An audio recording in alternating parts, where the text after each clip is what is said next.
تحيا مصر. ايش شعورك؟ المصريين هم الوحيدين في العرب اللي وقفوا معانا. كل الاحترام للشعب المصري.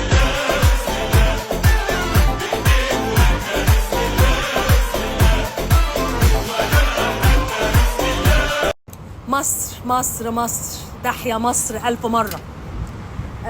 طبعا مبروك، ألف ألف مبروك للشعب الفلسطيني. ألف مبروك للأطفال اللي هتعيش في أمان، اللي مش هتنام وهي خايفة إن سقف بيتها يتضرب، اللي هيصحوا الصبح يبقوا عارفين مش عارفين هيعيشوا ولا هيموتوا. بفضل مصر. وطبعا كان في مجهودات للسعودية. مصر اللي على طول بيشككوا في نزاهتها وأمانتها، وعلى طول بيتهموها بالخيانة والعمالة، وقالوا عنا ما ليس فينا. ده حقيقي. مصر اللي من أول القضية الفلسطينية ديت وهي بتبعت عن طريق معبر رفح يمكن أكتر من 80% من المساعدات عن طريق معبر رفح، وإحنا أصلا منهكين اقتصاديا.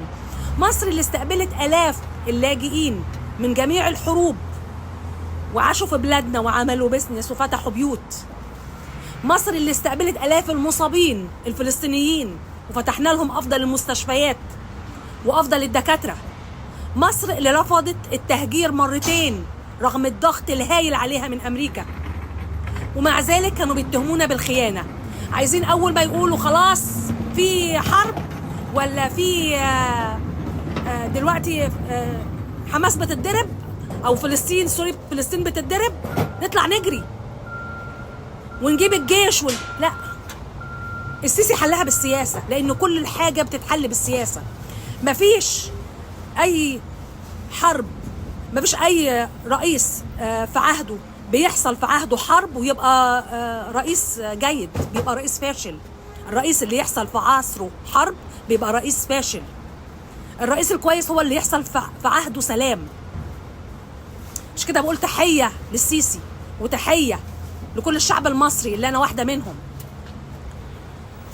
ومش عارفة ليه عايزين كل حاجة لازم نجيب الجيش ونطلع نجري نحارب.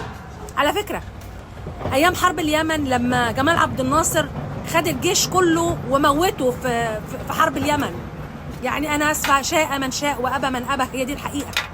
كان جيشنا من أقوى الجيوش وقتها، الجيوش العربية. ولما جينا خدنا حرب 67 فشلنا لأن جيشنا كان منهك بعد حرب اليمن. عقبال ما استعدنا نفسنا واستعدنا قواتنا تاني وانتصرنا في 73 كنا بدأنا نقف على رجلينا. فمش كل حاجة تتحل بالحروب. احنا شعب زي ما قلت منهك اقتصاديا. فألف تحية وألف شكر لمصر حقيقة. كلمة أخيرة، يعني بعد كده مش هيعجبكم كلامي أو هتقولوا ما تقولوا أو يعني شاء من شاء وأبى من أبى، بس ده حقيقي. لو ترامب ما كانش موجود دلوقتي في البيت الأبيض وكان هو الرئيس ما كانش هيحصل أي سلام. ليه؟ لأن كاملة دي مصيبة متحركة زي الرئيس بتاعها بالظبط. كاملة دي كانت عايزة الناس يمشوا بمخدرات، عايزة تصرحها رسمي في الشوارع، يمشوا بمخدرات ومرجوانة في الشوارع، كانت عايزة تصريح رسمي بالمخدرات. كانت بتدعم المثلية الجنسية في المدارس زي الرئيس بايدن بالظبط، اللي هو شجع أوكرانيا على الدخول في حزب الناتو وفرش لها الأرض طحينة ولا زي ما بيقولوا.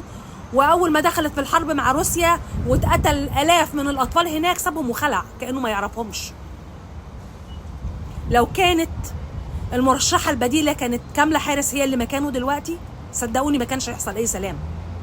دي كلمة حق.